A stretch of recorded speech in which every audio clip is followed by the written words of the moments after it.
नहीं, मेरा वोट मथुरा में है। हम लोग यहाँ बिजनौर में हैं क्योंकि सेकंड राउंड और पहले राउंड के बीच में सिर्फ 2 ही दिन जो है चुनाव अभियान के हैं।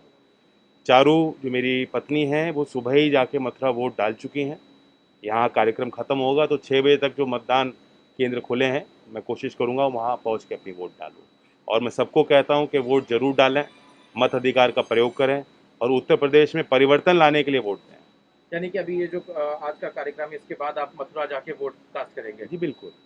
सर एक और सवाल है, कल प्रधानमंत्री ने एएनआई से बात करी, उसके बाद उन्होंने गठबंधन पे उन्होंने भी कहा और कहा कि 2 लड़के इससे पहले भी आए थे, उनको देखा जा चुका है, अब फिर चुनाव है, बुआ बबुआ को भी देखा जा चुका है।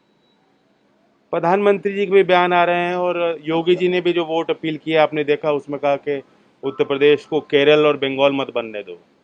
आप केरल में लिटरेसी रेट देखेंगे, आप प्रति व्यक्ति जीडीपी के आंकड़े देखेंगे तो केरल प्रदेश हमसे बहुत ज़्यादा आगे है। तो ये तो इस तरह की बातें कर रहे हैं, ज़मीनी मुद्दों से भड़काना चाह रहे हैं। आप मुझे बच्चा कह लो, लड़का कह लो, मुझे कोई फ़र्क नहीं पड़ता। हम लोग जिस रास्ते पे निकले हैं, एक नया नेतृत्व, एक बहुत आशावादी और एक अच्छे विचारों को लेकर हम चल रहे हैं।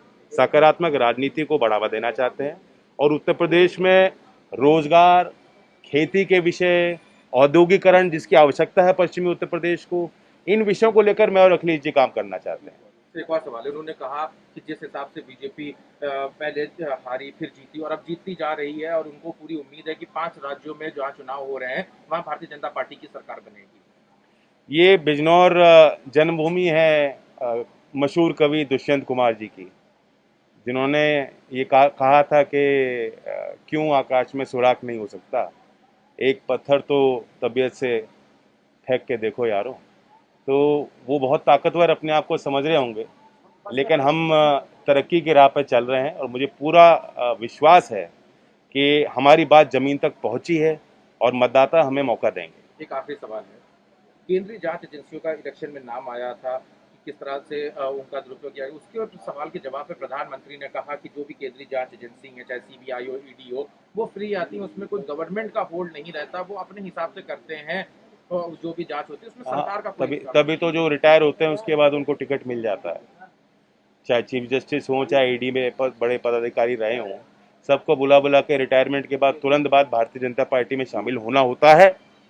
मुझे लगता है उनको चॉइस भी नहीं दी जाती, बीजेपी में शामिल होना ही है और फिर जो है उनको चुनाव भी लड़ना है। तो कहाँ सबको पता है कि पक्षपात हो रहा है। चुनाव की पूर्व संध्या पे इस तरह से जो रेड करना, विपक्षी नेताओं को घेरने की कोशिश करना, लेकिन इन बातों का कोई फर्क नहीं पड़ने